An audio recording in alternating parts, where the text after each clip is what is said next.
what we're seeing now, which was the beginning of the breakdown of the agreement between the superpowers about the post Cold War settlement.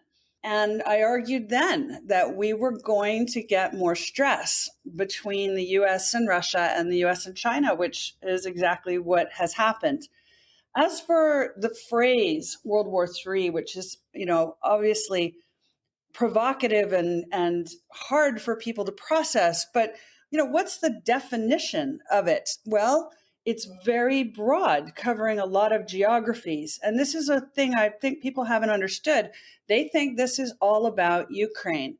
But we've had, in my opinion, we've been effectively at war, and I mean a kinetic war where you're actually facing off with equipment for quite some time. It's just happening in places the public can't see. So where are those places? I've called it a hot war in cold places. That's in space. And just two quick examples to give you an idea. We've recently, in the last few months, seen a number of events in space. One of them was the Russians basically blew up one of their own satellites to create a debris field that would prove to be very difficult and dangerous for American satellites in that orbit space, and actually for the International Space Station as well.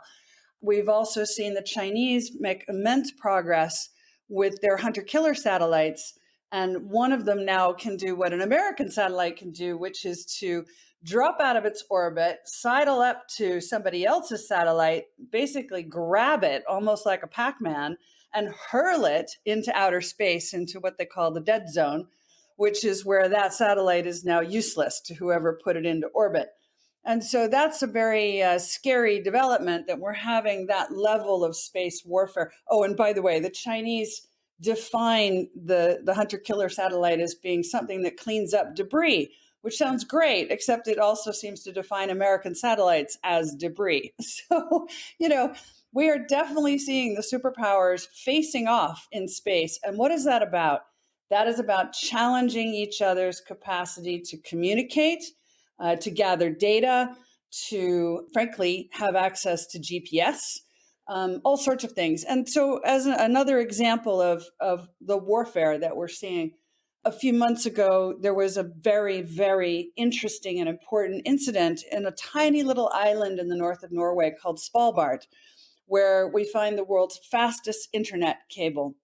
And it's a double cable. And what is it doing on this tiny little island in the middle of nowhere? Well, it turns out that Svalsat, the satellite company in Svalbard, uses this cable to basically connect pretty much most of the commercial and even military satellites to the Earth, including the International Space Station. So if you cut that cable, in theory, you cut off all of those satellites. Now, that cable was cut. It's now been determined by the Norwegian police that it was definitely not an accident from nature. It was deliberate, and it looks like it was done. The cable was cut in two different places, 4 kilometers apart, and the link between that 4 kilometers has gone totally missing. And they've now ransacked one of the oligarch's boats. Actually, I shouldn't call it a boat. It's like this massive vessel that looks like a military vessel, but it's a yacht. And so basically the allegation is the Russians cut the cable. And the head of the defense forces in the United Kingdom came straight out and said, this is an act of war because it is about turning off all of our satellites. And that, to put it in like basic perspective, because people don't get, what does this mean?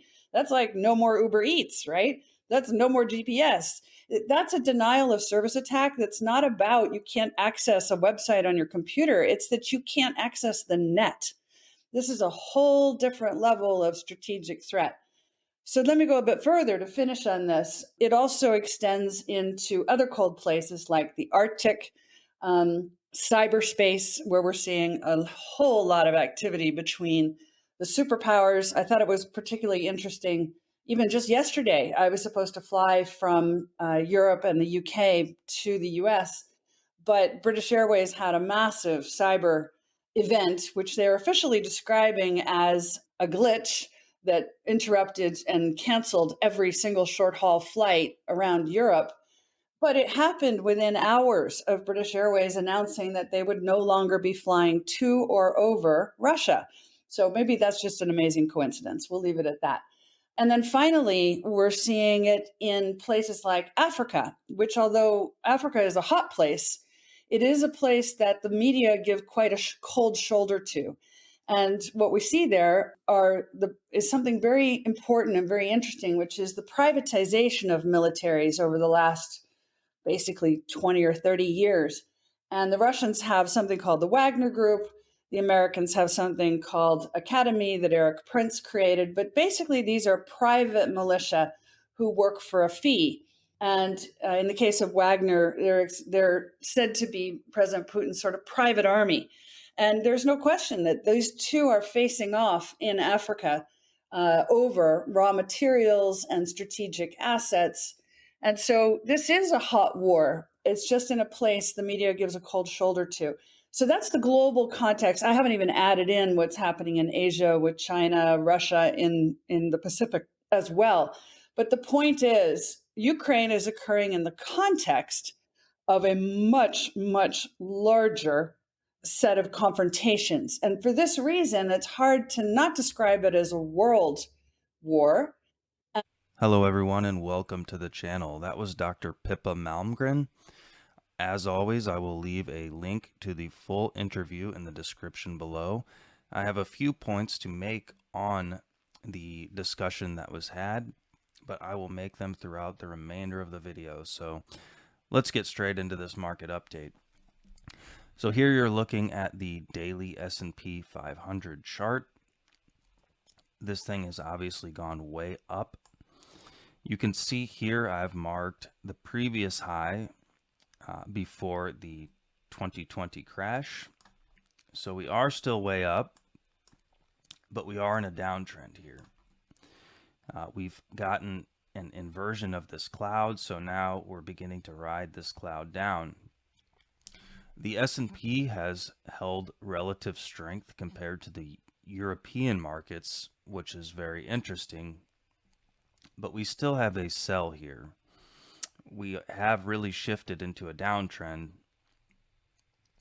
and we will have to see where this goes. But obviously, if things escalate in the Ukraine, there is significant risk here, specifically because the S&P is highly, highly overvalued. Actually, looking at the Buffett indicator, at least at the peak here, it was historically overvalued. It was the most overvalued in terms of GDP that the S&P has ever been. So we've come down a bit now, and I think this really depends on geopolitical events, but with inflation soaring and the Fed threatening to tighten, but probably backing off at this point, there remains significant risk in this overall market.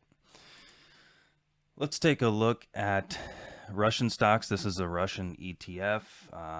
I saw an article this ETF may be delisted, but this thing has really taken a dive.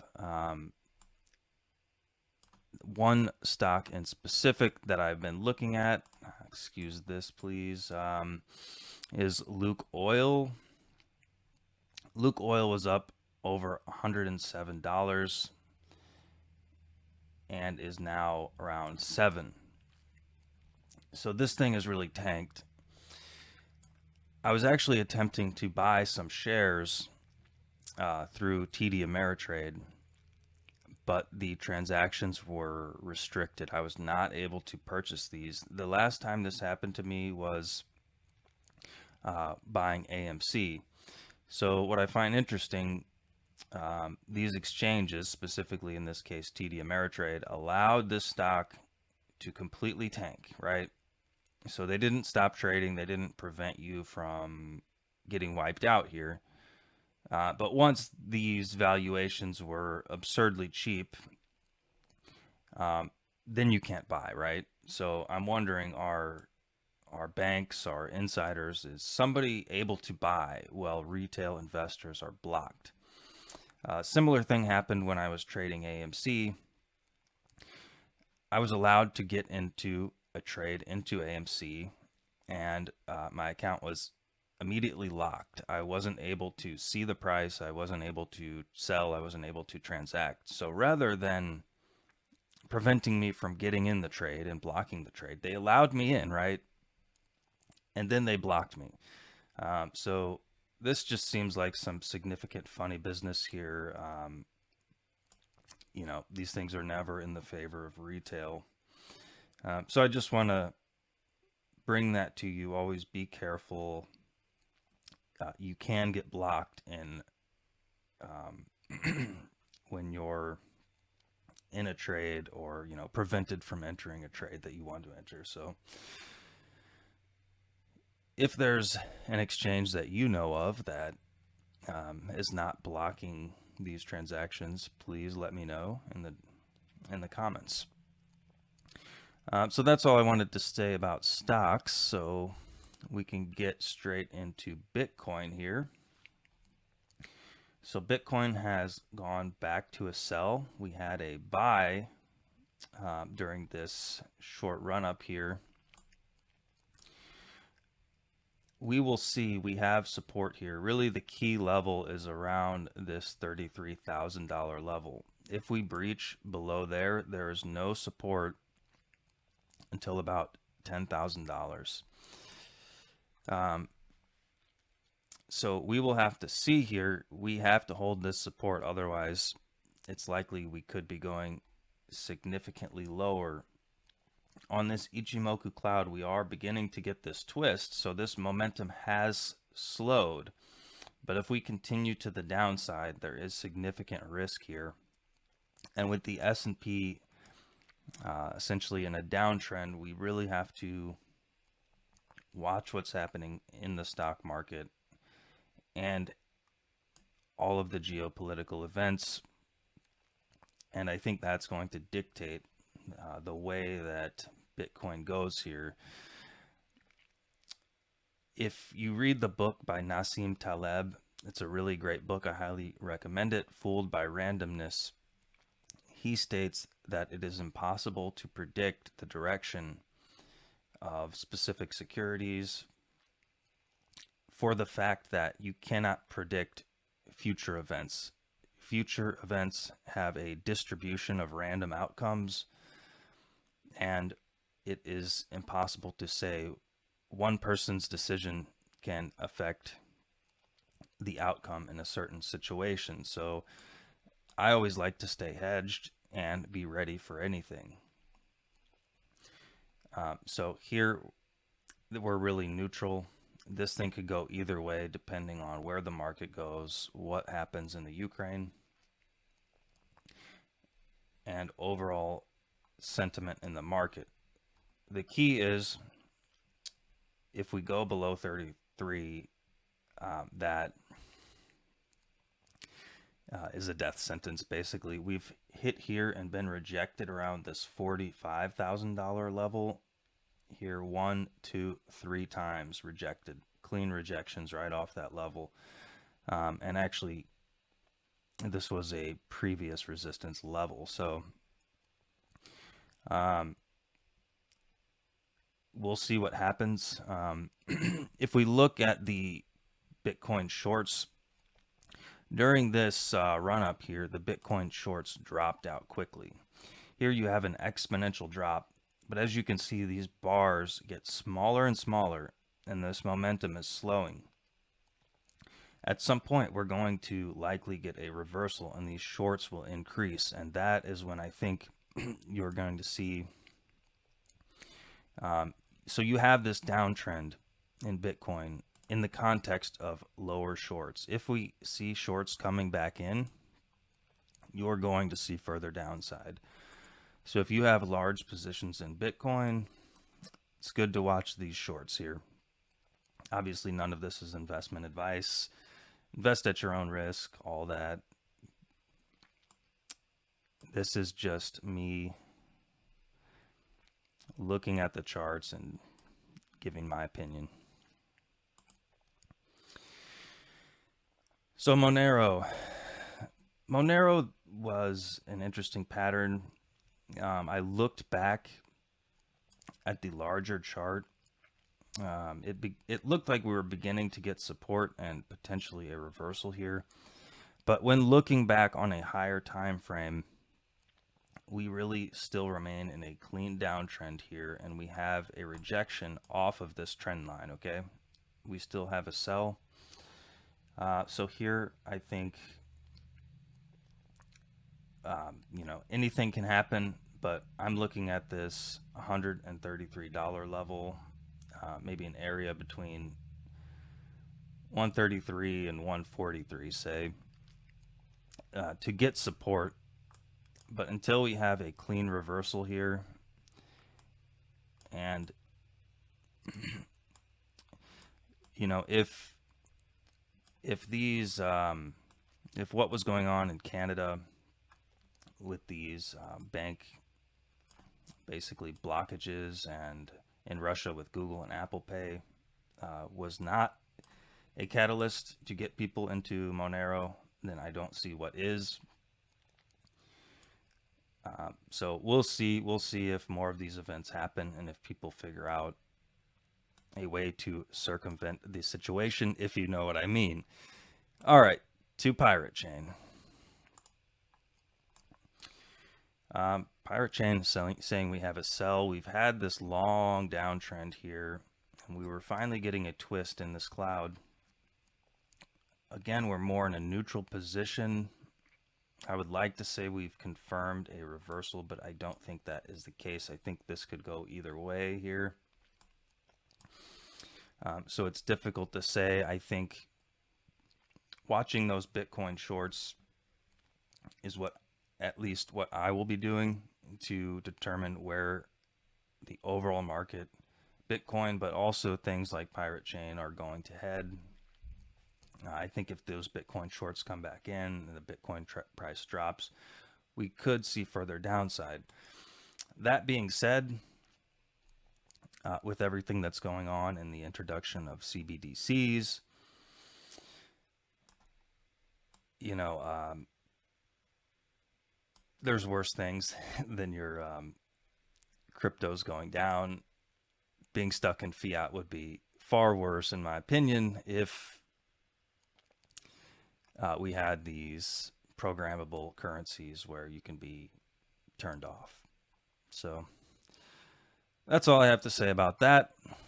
A couple of coins that I was featuring in previous videos are the Luna and Anchor. They're saying this is a buy. I disagree with that, actually. I think we were rejected near this previous top, so to me, looks like a double top. Looks like we're going to get further downside. Just my opinion here.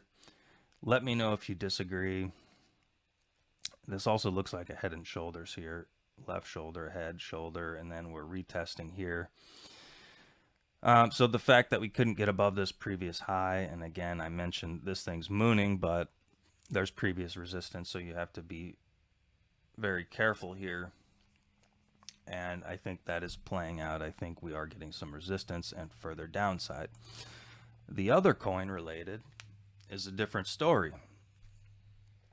So I mentioned this back before we broke out above these previous resistance levels. It looked like we could have gotten a breakout, and we in fact did. So I hope one of my viewers, was able to take advantage of this.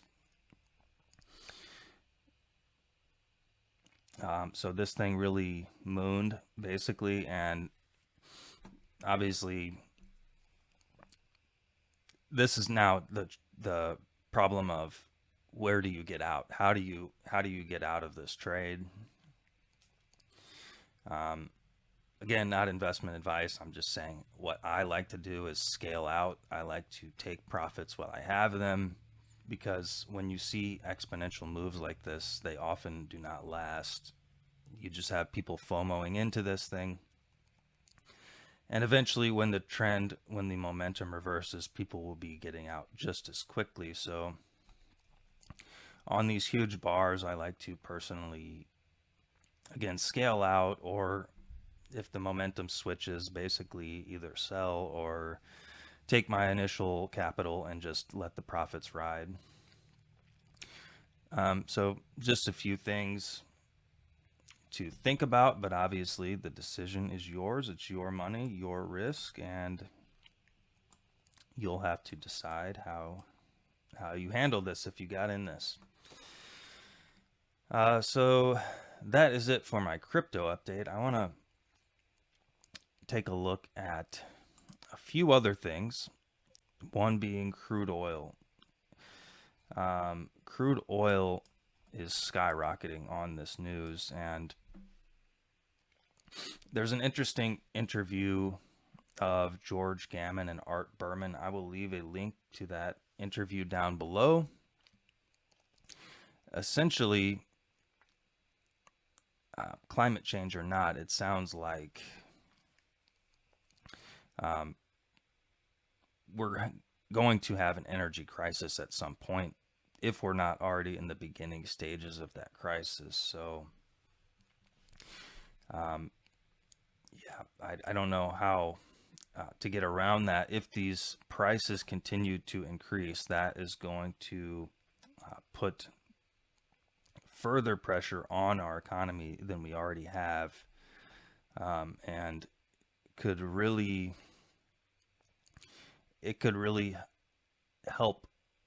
It could really contribute to pulling down our markets further, potentially in certain areas.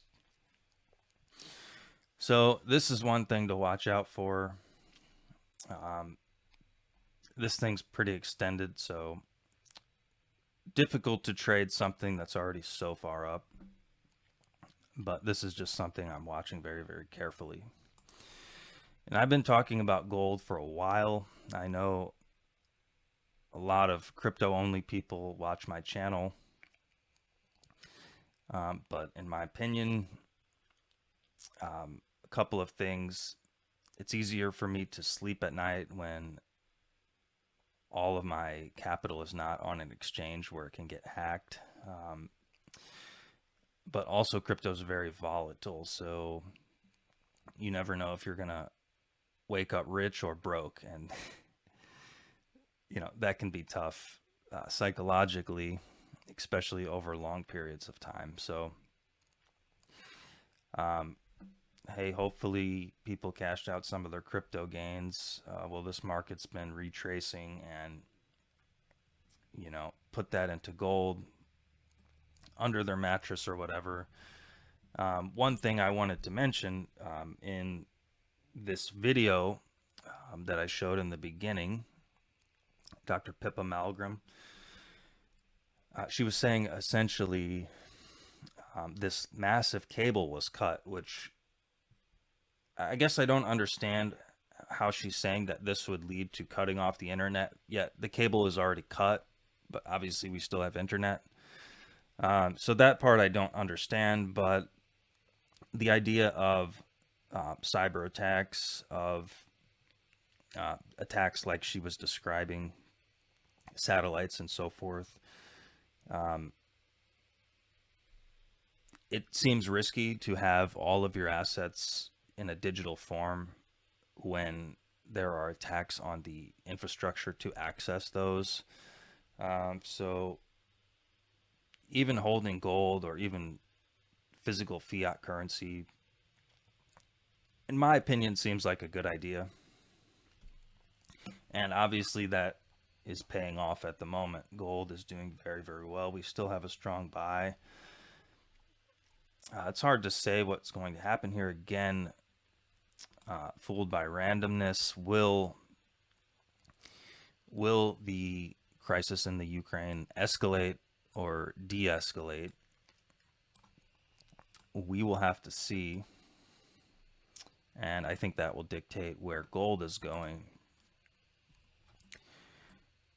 Silver, same thing, strong buy. We broke above resistance here.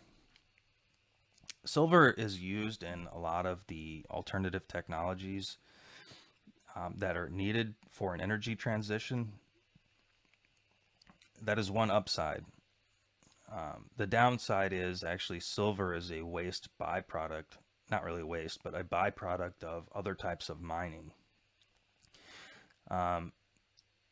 So there are two conflicting cross currents with silver, but in my opinion, the fact that silver is both a monetary and an industrial metal, I think obviously this is getting more attention as a monetary metal due to what's going on in the markets, but also as an industrial metal, the demand is going to increase. And if we really try to transition into renewables, which is obviously going to be pushed even more, there could be significant upside here. And at $25, this is half of the all-time high. So personally, silver is one of my largest holdings besides real estate at the moment, and I think that will continue for a while. So just some thoughts there.